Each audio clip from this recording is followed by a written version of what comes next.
Alrighty, so I want to go through the entire dance once without music and kind of speak it through and say the words as best I can. So start, I'll stage left, right foot behind. There's introduction and we walk forward, right, left.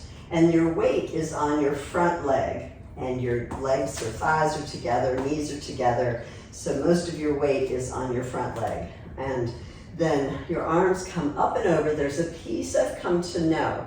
And your right hand is above your left elbow. Your left fingers are below your right elbow. And you're kind of leaning over to the left a little bit. And then you make fists and circle your wrists.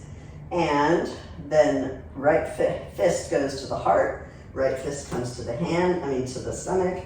And then step back on the right and contract, and your hands burst forward. So your hands or your arms are parallel with your leg. And then you step left, and then another step right, and do the same thing, contract. And your supporting leg is bent. There. Then you step forward again, weight on the left leg, and arms are open there. This is representing an anchor. For my soul, your fist comes to your abdominals and you do a contraction, contract, and then a tilt. So your right elbow comes up and you're here.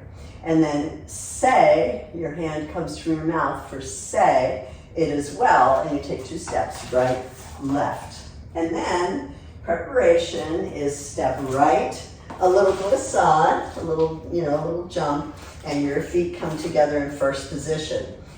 And then it's plie, Jesus has over, like that. So it's a plie, and your arms are rounded in front of your body, up and open, there. And Jesus says, overcome. So overcome, so you're lunging in your left, your right fist to your hand.